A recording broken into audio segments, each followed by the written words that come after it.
Morning friends, कैसे हैं आप लोग। आपके आईएससी का एग्जाम काफ़ी नज़दीक है और specially for those students who are preparing for the +2 board exams और बिहार बोर्ड के आईएससी का जिनका एग्जाम्स है वो काफ़ी ज़ोर शोर से मेहनत कर भी रहे हैं और मैं उनके लिए सपोर्ट के लिए, ताकि आप घर बैठे कहीं भी हो, कोरोना के इस उल्टी लहर में भी, उल्टे दौर में भी आपकी पढ़ाई जारी रह सके, इसलिए मैं एक वीडियो लेके आया हूँ। आपने चर्चा किया था कि कॉलिगेटिव प्रॉपर्टी, और it's really important topic for ISC board exams. तो आज मैं डिटेल में एनालिसिस करूंगा, एक थ्योरी का वीडियो बनाऊंगा। कॉलिगेटिव प्रॉपर्टी क्या है, डेफिनेशन क्या है, उसके टाइप्स कितने हैं, उसके फॉर्मूलाज क्या क्या होते हैं, और एक वीडियो इस पे बनेगा जिसमें इन कॉलिगेटिव प्रॉपर्टीज पे रिलेटेड क्वेश्चंस जितने भी बोर्ड एग्जाम्स या कंपटीशन में जैसे JEE Main, NEET, +2, CBSE, ISC, Bihar board में पूछे गए हैं। तो आज का वीडियो हमारा थ्योरी कंसंट्रेट वीडियो होगा जिसमें हम फॉर्मूलाज डिराइव करेंगे, थ्योरी पे एनालिसिस करेंगे, और इसके बाद जस्ट एक वीडियो अपलोड किया जाएगा जिसमें न्यूमेरिकल्स पे केवल चर्चा की जाएगी। तो आइए शुरू करते हैं बिना देरी किए।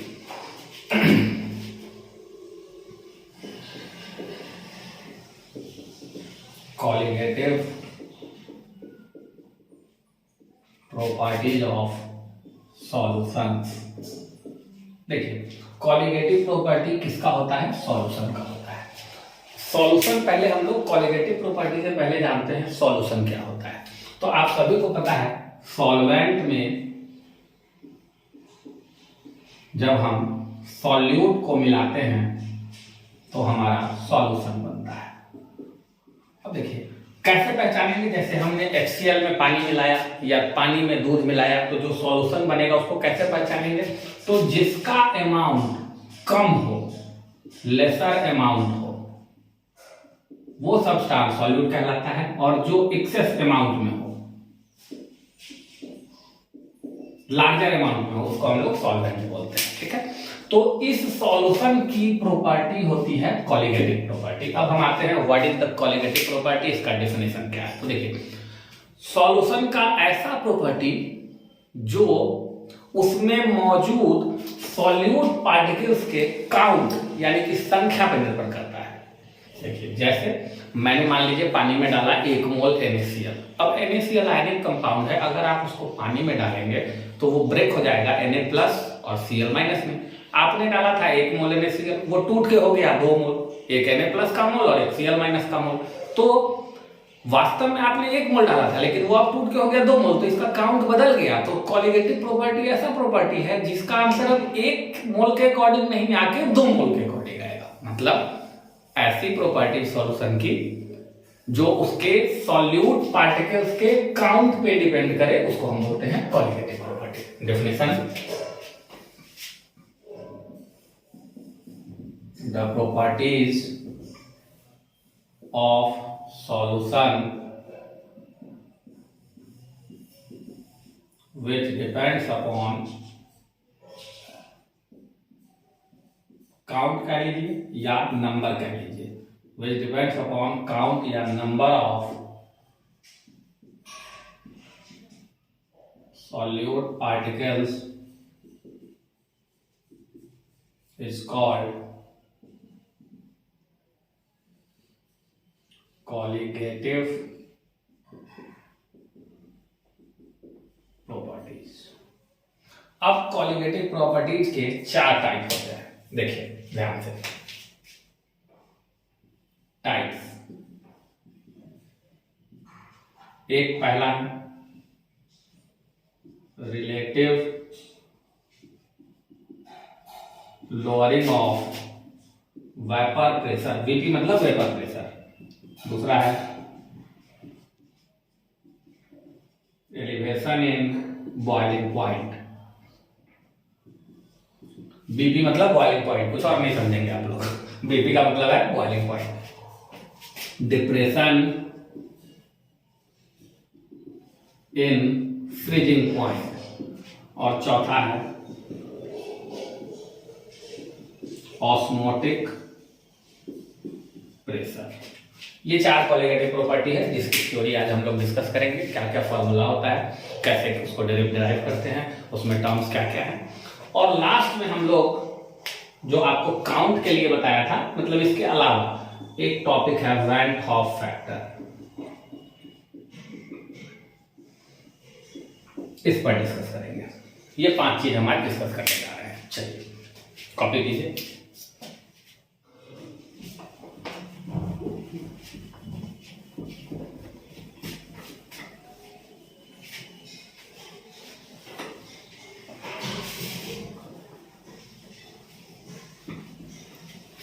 चलिए शुरू करते हैं सबसे पहले वैन हॉफ फैक्टर से।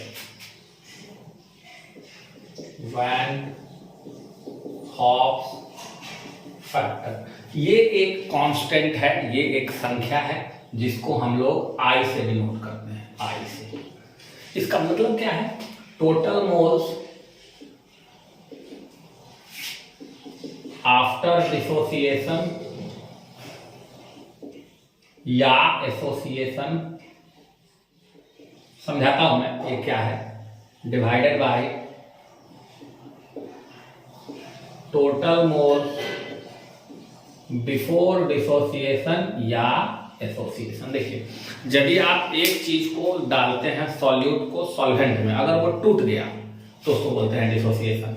कभी कभी ऐसा होता है 2-3 पार्टिकल मिलकर जुड़ के एक पार्टिकल बना दे, उसको तब उस प्रोसेस को कहते हैं एसोसिएशन। जैसे आपने सुना होगा पॉलीमर, बहुत सारा चीज आपस में कनेक्ट हो के एक चीज बनाता है, उसको बोलते हैं पॉलीमर, उस प्रक्रिया को एसोसिएशन, और टूटने वाली प्रक्रिया को डिसोसिएशन। तो आई क्या है भैया? कितना आपने रिएक्शन में, सॉल्यूशन में एक सॉल्यूट को डाला, सॉल्वेंट में मिलने के बाद रिएक्शन के बाद जितना मोल बना दे और रिएक्शन के पहले जितना मोल रहे उसी को कहते हैं वैन हॉफ फैक्टर आई। अब देखिए कैसे निकालते हैं इसको। एग्जाम्पल, फॉर कोवैलेंट या आप कह सकते हैं ऑर्गेनिक कंपाउंड इन वाटर। अब कहेंगे कैसे कंपाउंड की बात आप कर रहे हैं? तो यूरिया हो गया, बेंजीन हो गया, एक्सेट्रा। ये सब आयनिक कंपाउंड है ही नहीं, ये पानी में डालने पे नहीं टूटेगा। तो इसके लिए आई का मान पानी में डालने के बाद भी एक ही मोल रहेगा, पानी में डालने से पहले भी जितना मोल डालिएगा वही रहेगा। तो 1/1 यानी कि आई का मान कितना हो जाएगा? 1। मतलब ये सब नहीं टूटा। इस केस में आप कह सकते हैं इसका डिग्री ऑफ डिसोसिएशन अल्फा की वैल्यू 0 है। मतलब डिसोसिएशन होने की, टूटने की जो डिग्री है, जो क्षमता है, वो है ही नहीं। 0 का मतलब क्या? नहीं है। तो जब नहीं टूटेगा तो आई का वैल्यू 1 होगा। लेकिन यदि आप आयनिक कंपाउंड डालें तब देखिए, फॉर आयोनिक सॉल्यूट, यदि मैं आयोनिक सॉल्यूट डालूं तो क्या होगा? देखिए एक एग्जांपल लेता हूं, आप अच्छे से समझ पाएंगे। फॉर एग्जांपल मैंने ले लिया Na2SO4, तो इसको मैंने डाल दिया सॉल्वेंट, वाटर है मेरा। तो देखिए आयन में टूटेगा, 2 बनेगा Na+ और 1 बनेगा SO4 2-। तो देखिए एक चीज, इसका मैंने यदि 1 मोल लिया तो 2 मोल Na+ और 1 मोल SO4, टोटल N = 3 मोल में टूट गया। आपने लिया था 1 मोल, टोटल आयन बना कितना? 3 मोल। तो अब मान लीजिए इसका डिग्री ऑफ डिसोसिएशन मैं मानता हूं अल्फा है, तो कैसे निकालेंगे? देखिए शुरू में T = 0 पे ये 1 मोल था, ये दोनों 0 0। T = कुछ देर के बाद हम चेक किए तो 1 में से अल्फा मोल घट गया, तो इसमें से 1 मोल घटा तो यहाँ 2 मोल बनेगा, तो यहाँ लिखेंगे 2 मोल, 2 अल्फा। यहाँ 1 बनेगा तो यहाँ अल्फा। देखिए इसमें 1 से मल्टीप्लाई है तो इसमें से अल्फा घटाए, इसमें 2 से मल्टीप्लाई है तो उसका दुगना कर दिए, यहाँ 1 से मल्टीप्लाई है तो अल्फा। ये सब प्रोड्यूस हो गया। अब यहाँ पर टोटल मोल्स निकाले, टोटल मोल तीनों को जोड़ देंगे, कितना हो जाएगा? 1 - alpha + 2 alpha plus alpha, alpha से अल्फा कैंसिल, 1 प्लस कितना हो गया बाबू? 2 अल्फा। यहां पर देख लीजिए टोटल मोल्स कितना है? टोटल मोल्स ये हटा दीजिए, शुरू में 1 मोल था, 0 था, 0 था, तो टोटल मोल्स कितना है? 1 + 0 + 0 = 0। और n हमने निकाला हुआ था अभी, n की वैल्यू कितनी थी? 3। n 3 का मतलब क्या हुआ कि 1 मोल कितने मोल में टूटा है? वो कब? कब? रिएक्शन के बाद। रिएक्शन के बाद 2 और 1 3। ठीक है, तो अब उस डिफिनेशन में जाइए और आई की वैल्यू निकालिए। क्या है? Total mole after. तो आफ्टर टोटल मोल कितना है? टोटल मोल आफ्टर डिसोसिएशन कितना है? 1 + 2 alpha. Total mole before starting में कितना था? 1 प्लस ये सब को जोड़िएगा तो 0 नहीं आएगा। कितना आएगा भाई? यहाँ 1। तो ये कितना आ गया आपको? इस फॉर्मूला को जनरलाइज अगर हम कर दे तो ये फॉर्मूला निकल के आता है 1 + अल्फा n-1। अब आप गौर से देखिए, यहां ध्यान से देखिए, अगर n की वैल्यू पता हो, जो कि मुझे पहले से पता है n की वैल्यू कितनी है? 3, तो 3 - 1 करेंगे तो आ जाएगा 2 अल्फा। देखिए मैच करके। तो डिसोसिएशन के केस में आपको ये फॉर्मूला याद रखना है। डिसोसिएशन के केस में वैन ऑफ फैक्टर आई की वैल्यू होगी 1 + अल्फा n-1। यही अगर एसोसिएशन होने लगे तो उस केस में आई की वैल्यू होती है 1 + अल्फा। सिमिलर ऐसा ही n की जगह पे लिखना है 1/n-1। देख लीजिए, ये 2 फॉर्मूला आपको याद रखना है। एक चीज टूट के जब अनेक चीज में जाए तो उसको बोलते हैं डिसोसिएशन।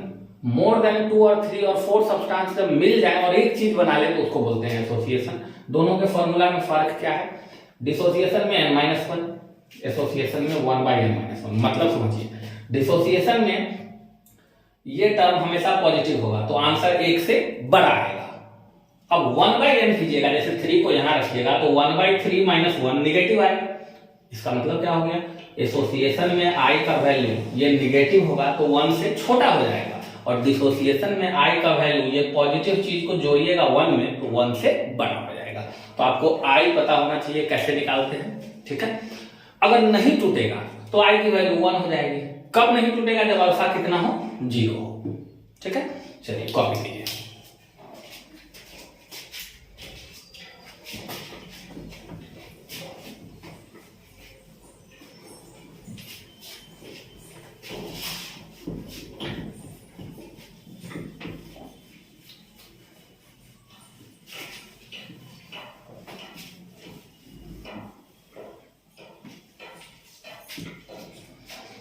अब आइए, अब मैं पहला कोलिगेटिव प्रॉपर्टी देखता हूं। 4 है, बारी बारी से।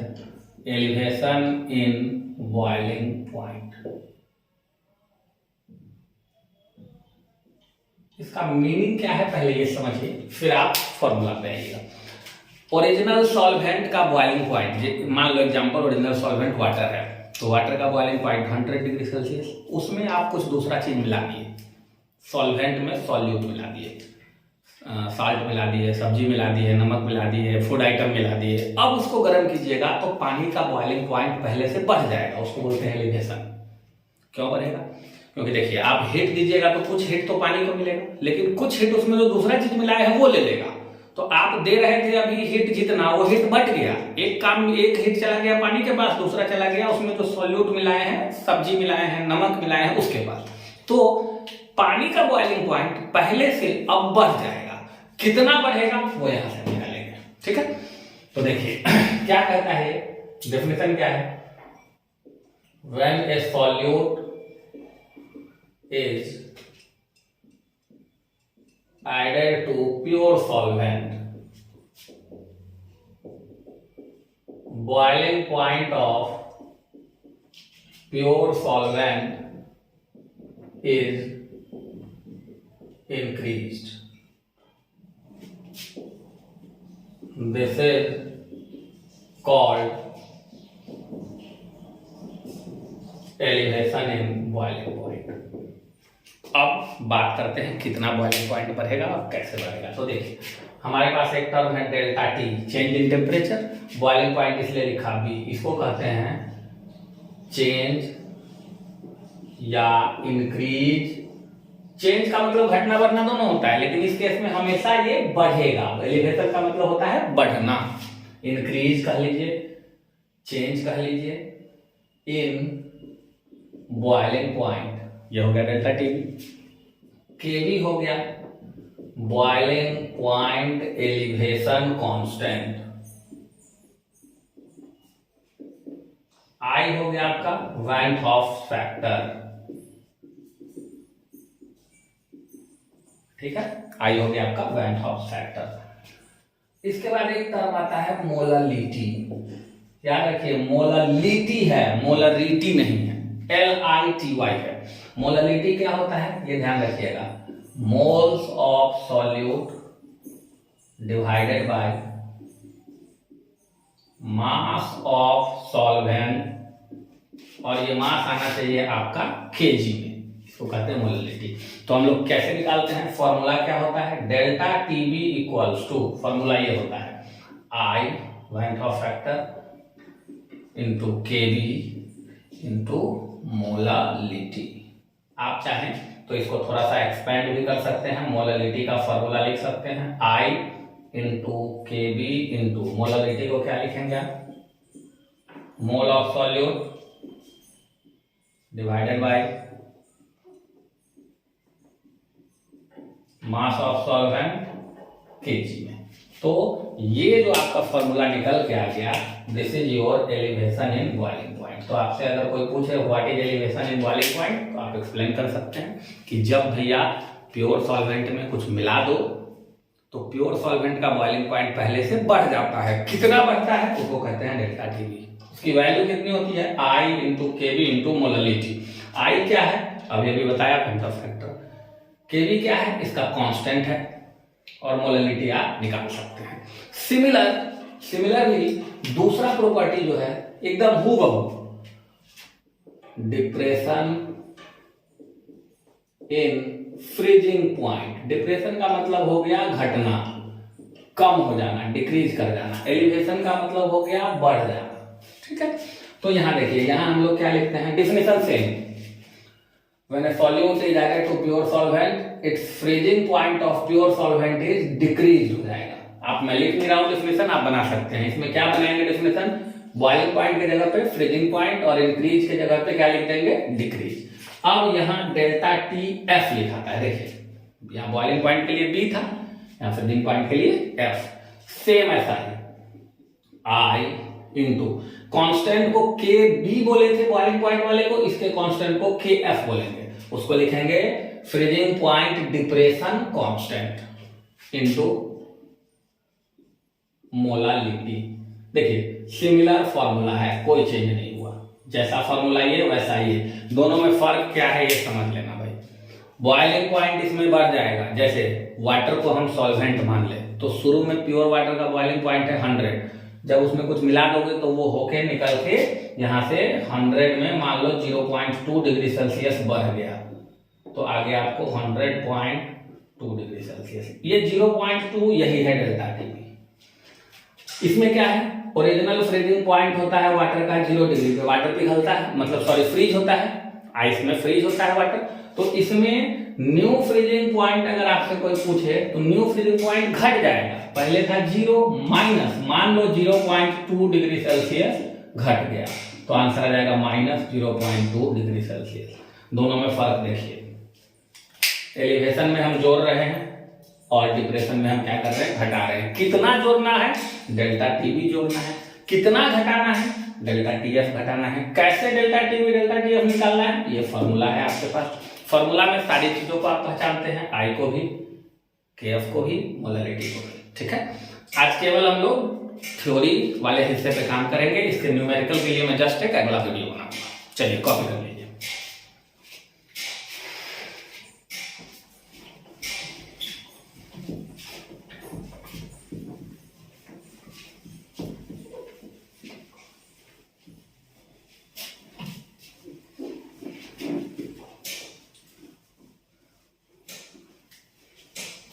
चलिए अब हम लोग देखते हैं थर्ड प्रॉपर्टी, काफी इंपॉर्टेंट है, इसको बोलते हैं रिलेटिव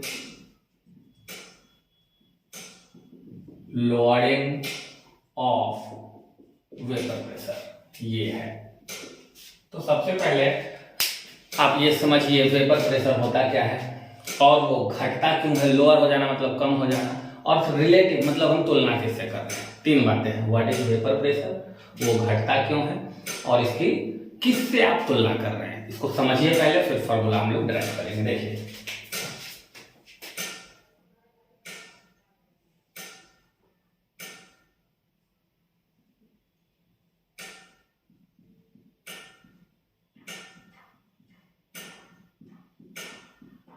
मान लिया इसमें प्योर लिक्विड ए है जो कि हमारा सॉल्वेंट है, हमने मान लिया सॉल्वेंट है इस बर्तन में।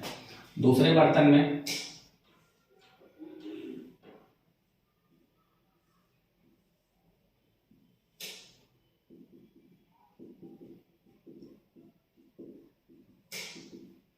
इसमें हमारा प्योर लिक्विड बी है, मान लो, जो सॉल्यूट का काम करता है। अभी मैंने आपको पढ़ाया था कि भैया सॉल्यूट सॉल्वेंट कैसे पहचानोगे, जो अमाउंट जिसका ज्यादा होगा वो सॉल्वेंट होगा, जिसका अमाउंट कम होगा वो सॉल्यूट होगा। अब देखिए होता क्या है, लिक्विड का अपना वेपर प्रेशर होता है, कहिएगा कैसे, तो ये समझिए, लिक्विड के बाउंड्री पर जो लिक्विड के सतह पे आप लिक्विड को रखेंगे किसी बर्तन में, तो उसके सतह पे, ऊपरी सतह पे जो पार्टिकल्स होता है वो वेपर बन के उड़ना चाहता है, वो चाहता है हम इसमें से बाहर भाग जाए। उसके उड़ने की वजह से जो प्रेशर पैदा होता है उसको कहते हैं वेपर प्रेशर ऑफ लिक्विड। सुनिएगा फिर से, कोई भी लिक्विड आप बंद बर्तन में रखें, ऊपर से ढक्कन को खोल दें अगर, तो जो लिक्विड का एक उसमें लेवल आएगा, तो जो सबसे ऊपरी सतह होगा वहां के जो पार्टिकल्स होंगे, लिक्विड के पार्टिकल्स, वो एटमॉस्फेयर में भागना चाहते हैं, ऊपर उड़ना चाहते हैं। उसके भागने, और ये प्रक्रिया अपने आप होती है। देखिए होता क्या है, ऊपर से एटमॉस्फेयर हवा का दबाव होता है, एटमॉस्फेरिक प्रेशर, और नीचे से ये भागना चाहता है। इक्विलिब्रियम पे दोनों इक्वल होता है, इसलिए आपको भागता हुआ नजर नहीं आएगा। अगर आप देखना चाहते हैं कि इसमें लिक्विड में से वेपर निकलता है और वो प्रेशर पैदा करता है, तो आप सिंपल उपाय है, गर्म कर दीजिए। जैसे गर्म करना शुरू कीजिएगा ये प्रक्रिया क्लियरली विजिबल होने लगता है। अगर आप गर्म नहीं कर रहे हैं, इसका ये मतलब नहीं है कि ये प्रक्रिया नहीं हो रहा है। वेपर वहां से बन के निकलने वाली प्रक्रिया ऑटोमेटिकली हो रही है, लेकिन उसको एटमॉस्फेरिक प्रेशर, हवा का दबाव बैलेंस किया हुआ है। तो मैं क्या कहना चाह रहा हूं, जितना बड़ा इसका ऊपर वाला सतह होगा, सरफेस होगा, उतना ज्यादा लिक्विड उसमें से निकलेगा। इसी तरह यहां भी होगा,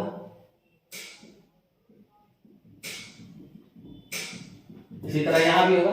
मान लो इसके लिक्विड को मैंने सर्कल से दिखाया, इसको क्रॉस से दिखाया, पार्टिकल्स को जो ऊपर में भागना चाहे, ठीक है। तो यहां मैं क्या बोलता हूं, पी बी, इसको मैं क्या बोलता हूं, देखिए, वेपर, पी मतलब प्रेशर, बी मतलब बी का, vapour pressure of pure liquid B. यहां मैं अगर लिख लूं पी ए, तो इसको मैं क्या कहूंगा, vapour pressure of pure liquid ए, इसको कह लीजिए सॉल्वेंट। तो देखिए सारी कहानी अभी तक दोनों प्रॉपर्टी आपने पढ़ा, क्या पढ़ा, सॉल्वेंट में जब कुछ हम मिला देते हैं सॉल्यूट, तो सॉल्वेंट का बॉइलिंग पॉइंट बढ़ गया था, फ्रीजिंग पॉइंट घट गया था। सॉल्वेंट में जब आप बी मिला दीजिएगा सॉल्यूट, तो उसका वेपर प्रेशर घट जाएगा। तो घट जाएगा, किसका घटेगा, सॉल्वेंट का। क्या घटेगा, वेपर प्रेशर। तो तुलना भी किससे करेंगे, तो ओरिजिनल में जितना था, ओरिजिनल स्टेट को दर्शाने के लिए इस पर एक नॉट लगा देते हैं। देखिए मतलब हम इसी से तुलना करेंगे कि भैया कितना घट गया। अब देखिए घटेगा कैसे, वो मैं निकाल के आपको बता रहा हूं। पहले ये समझ लीजिए कि ऊपर वाला पार्टिकल, सरफेस वाला बाहर उड़ना चाहेगा, हवा में भागना चाहेगा, इसके वजह से वाष्प बन के निकलना चाहेगा, तो वेपर का एक प्रेशर क्रिएट होगा, जिसको vapour pressure of pure liquid कहते हैं। अगर बी है तो बी लिखते हैं, ए है तो ए लिखते हैं। नॉट का मतलब इसमें कुछ मिला हुआ नहीं है। अब हमारे मन में क्या आया कि भैया दोनों को एक में मिला दो।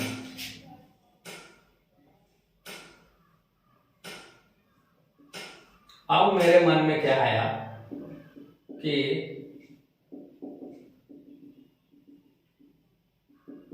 इसमें सॉल्यूशन बना दो, सॉल्यूशन ऑफ बी इन ए, या ए इन बी, जो मैंने आप कह सकते हैं, कोई दिक्कत नहीं है।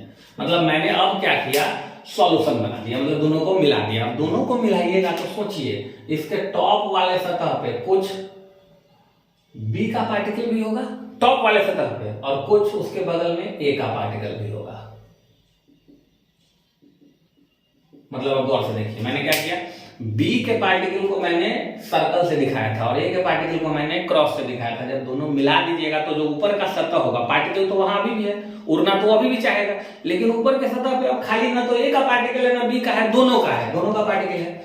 अब प्रेशर पैदा नीचे वाला पार्टिकल नहीं करता है, ऊपर वाला करता है। तो आप गौर से देखिए, जितना पार्टिकल बी का अभी ऊपर था उससे कम है इसमें, जितना पार्टिकल ए का टॉप सरफेस पे था उससे कम है इसमें। मतलब अब ए और बी दोनों का वेपर प्रेशर पहले से कम हो गया। भैया उसकी संख्या ही कम हो गई तो उड़ेगा जितना उतना ज्यादा धक्का मारेगा, प्रेशर लगाएगा। तो अब मैं लिखता हूं पी ए। इसका मीनिंग क्या है? पी ए, देखिए यहां पे था पी नॉट ए, अब मैं लिखूंगा P A. P A is equal to vapour pressure of A in its solution. और पीबी का मतलब क्या हो जाएगा? Vapour pressure of liquid B in its solution. देखिएगा ध्यान से, पी नॉट ए का मतलब था vapour pressure of pure liquid A, P A का मतलब है vapour pressure of liquid A, but now A अब प्योर नहीं है, सॉल्यूशन में है। ठीक है। अब फॉर आइडियल सॉल्यूशन आप लोग जानते हैं, फॉर आइडियल सॉल्यूशन एक रॉल्ट साहब थे, रॉल्ट का नियम क्या है? Pa is directly proportional to mole fraction of A, ये आप जानते होंगे। इसको अगर सॉल्व करेंगे, Pa इक्वल टू, तो एक प्रोपोर्शनलिटी कांस्टेंट लाएंगे, ए का है इसलिए P not A proportionality constant की तरह काम करेगा, into mole fraction of A, equation 1। Similarly Pb को आप क्या लिखेंगे? Pb equals to P naught B into mole fraction of B, equation number 2। अब आप देखिए गौर से, मैथमेटिकली भी एनालाइज कर सकते हैं। Pa का मान P नॉट A से कम होगा, क्यों? मोल फ्रैक्शन की वैल्यू 0 और 1 के बीच में होता है, तो 0 और 1 के बीच की संख्या से किसी संख्या में गुना कीजिएगा तो जो रिजल्ट आएगा वो छोटा हो जाएगा। भैया x का मान 0 और 1 के कहां होता है? बीच में। x क्या है? मोल फ्रैक्शन है, और x का वैल्यू हमेशा 0 और 1 के क्या होता है? बीच में होता है। अब देखिए गौर से, हम अगर सॉल्वेंट को कंसंट्रेट करें कि भैया वेपर प्रेशर किसका कम करा रहे हैं? सॉल्वेंट का, रिलेटिव, तो हम यहां लिखते हैं decrease in vapour pressure. Decrease को लोअरिंग भी लिख सकते हैं, वेपर प्रेशर ऑफ सॉल्वेंट। तो आप देखिए आपके केस में सॉल्वेंट कौन है? ए है, ए को माने थे, तो डिक्रीज पहले कितना था इसका प्रेशर? P नॉट ए था, माइनस अब प्रेशर सॉल्वेंट का कितना है? Pa है। चलिए इस चीज को, डिक्रीज को, चेंज को कहते हैं डेल्टा। किस में चेंज है? प्रेशर में, तो delta P equals to P not A minus Pa की वैल्यू यहां से लिखिए, देखिए इक्वेशन 1 से Pa की वैल्यू कितनी है? P not A into X A. अब एक काम कीजिए, delta P equals to P not A common ले लीजिए, कॉमन लीजिएगा क्या बचेगा? 1 माइनस एक्स ए। इसको इधर लाके डिवाइड कर दीजिए, delta P by P not A equals to कितना बचेगा? 1 माइनस एक्स ए। अब देखिए ध्यान से, आपको पता होगा, यहां मैं लिखता हूं, मोल फ्रैक्शन को सभी को अगर हम आपस में जोड़ दे, एक्स ए प्लस एक्स बी सबको जोड़ दे तो रिजल्ट कितना होता है? 1। तो अगर एक्स ए को इधर ले जाके घटा दीजिएगा, देखिए ध्यान से, 1 माइनस एक्स ए को हम चाहें तो क्या लिख सकते हैं? X B. इससे देख लीजिए, 1 माइनस एक्स ए को हम क्या लिख सकते हैं? X B. तो ये फॉर्मूला क्या आ गया निकल करके? Delta P by P not A equal to X B. अब देखिए इसी चीज को, डेल्टा पी को कहते हैं डिक्रीज या lowering in vapour pressure. Delta P को हम क्या कहते हैं? डिक्रीज या lowering of vapour pressure. P not a क्या था? ओरिजिनल वैल्यू था, तो यही रिलेटिव वर्ड इसमें लग जाता है। इसका मतलब इसी को पूरा को delta P by P naught को हम कहते हैं relative lowering of vapour pressure, जिसकी वैल्यू कितनी आ गई? X B. अब आप इसको याद कैसे रखेंगे? ये देखिए, जिसके प्रेशर में कमी आया, अगर ए के प्रेशर में कमी आया तो नीचे में पी नॉट ए रहेगा, ओरिजिनल वैल्यू, ओरिजिनल के लिए नॉट। अगर ए के प्रेशर में कमी आया तो आप सोचिए किसके कारण कमी आया, प्रेशर ए का घटा। क्यों घटा? क्योंकि ए में हमने क्या मिला दिया, बी, तो यहां रहेगा एक्स बी। अगर मान लो कोई लड़का इसको जनरलाइज करके कोई स्टूडेंट ऐसा लिखना चाहे, delta P by P not be, तो इसका क्या मीनिंग होगा, प्रेशर में चेंज, किसके भी प्रेशर में चेंज, बी के प्रेशर में चेंज। तो बी में चेंज किसके वजह से होगा, ए की वजह से, तो यहां लिखेगा एक्स ए। तो एग्जाम में क्वेश्चन के लैंग्वेज पे आपको ध्यान देना होगा, किसके प्रेशर में चेंज है उसको नीचे में लेना है, कितना चेंज है उसको डेल्टा पी लिखना है, और ये चेंज किसके वजह से हुआ। तो अगर यहाँ बी है तो यहाँ ए लिखेंगे, यहाँ ए है तो यहाँ बी लिखेंगे। आपको मान लीजिए अगर दो मतलब चीज दिया हुआ हो ए और बी, और ए में चेंज दिया हुआ हो तो कारण उसका कौन है, बी है, ये देखना है। अब आपके मन में कहीं ये आ रहा होगा कि मोल फ्रैक्शन क्या है, एक्स ए, इसको कहते हैं मोल फ्रैक्शन ऑफ ए। ये होता क्या है, ए का अपना मोल, एन ए मतलब mole of A by total mole. तो टोटल मोल कैसे निकालिएगा, n A by n A plus n B. ये काफी इंपॉर्टेंट टॉपिक है, relative lowering of vapour pressure. इसका डेरिवेशन भी आपने देखा, इसका रिजल्ट भी देखा, याद भी आपको रखने का मैंने तरीका बता दिया।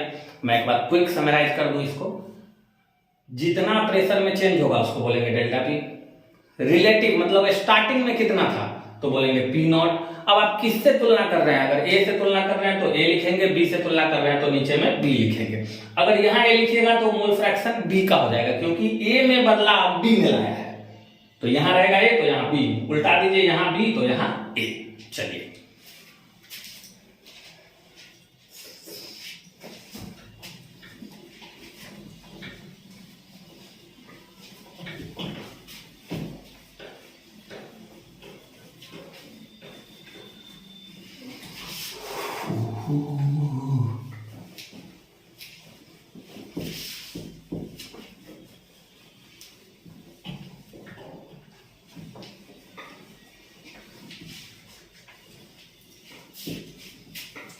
लास्ट कोलिगेटिव प्रॉपर्टी अब हम लोग देखेंगे, ऑस्मोटिक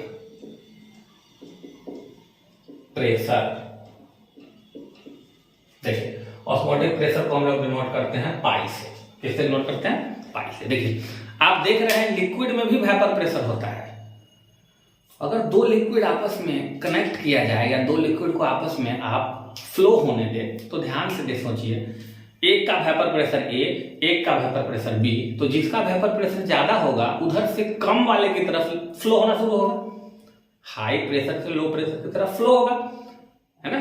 तो वही एक्स्ट्रा प्रेशर जो दोनों के बीच का डिफरेंस है उसको हम क्या बोलते हैं, ऑस्मोटिक प्रेशर। इसको डिनोट किससे करते हैं, पाई से। बड़ा सिंपल है, आपको याद होगा, एक तुलना करने के लिए मैं लिख रहा हूं, आइडियल गैस लॉ आपने पढ़ा होगा 11th में। क्या होता है वो, PV इक्वल्स टू nRT। यहां से P की वैल्यू क्या होती है, nRT बाई V।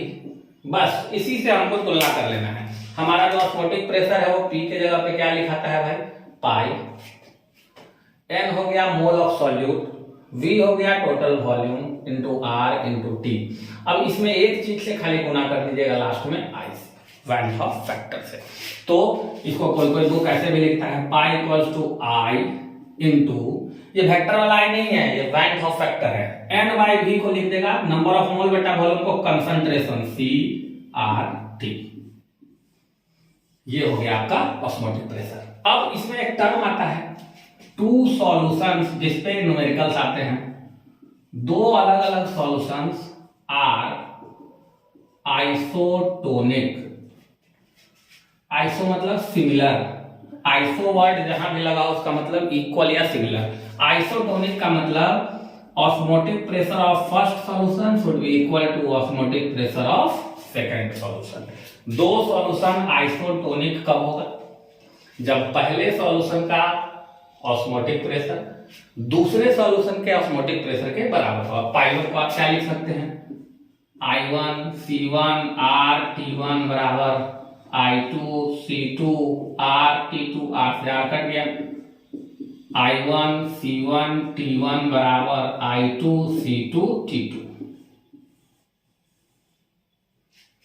ठीक है। अब क्वेश्चन में देखेंगे अगर टेम्परेचर की वैल्यू सेम होगी तो T1 T2 सेम हो जाएगा, कट जाएगा भाई। अगर I की वैल्यू 1 होगी तो ये भी कट जाएगा, सेम होगा, तो वो डिपेंड करेगा न्यूमेरिकल पे। अब एक बार इस पे चर्चा कर लीजिए, C क्या है। C को बोलते हैं कंसंट्रेशन, इसे नोट करते हैं। इसको बोला मैंने number of mole of solute by volume of solution litre में, जिसको आप C को लिखे थे N/V। देख लीजिए, N हो गया नंबर ऑफ मोल, किसका नंबर ऑफ मोल, सॉल्यूट का, और V हो गया वॉल्यूम, किसका वॉल्यूम, सॉल्यूशन का। तो ये रहे आज के चारों कॉलिगेटिव प्रॉपर्टी के डेफिनेशन, उसके चारों टाइप के फॉर्मूला, उसमें जो डेरिवेशन इन्वॉल्व है। अब इन चारों को आप ध्यान से एक बार देख ले, एक बार पढ़ ले, अच्छे से समझ ले। इन चारों फॉर्मूला को यूज करके आज तक जितने बोर्ड एग्जाम्स में कोई न्यूमेरिकल आया है, चाहे वो बिहार बोर्ड हो, CBSE बोर्ड हो, चाहे वो कॉम्पिटिटिव एग्जाम्स हो लाइक NDA हो, JEE मेन हो, नीट हो, उन सब पे बेस्ड न्यूमेरिकल को हम लोग अगले वीडियो में करेंगे। आशा करते हैं कि आपको ये अच्छे से समझ में आया होगा टॉपिक। अगर अच्छे से समझ में आया हो तो चैनल को लाइक और सब्सक्राइब करना ना भूले। आपके बस एक सपोर्ट से हमारा मोटिवेशन बढ़ता है। चैनल को लाइक और सब्सक्राइब करते रहिए और खूब मन लगा के पढ़िए। तब तक के लिए बाय बाय, धन्यवाद।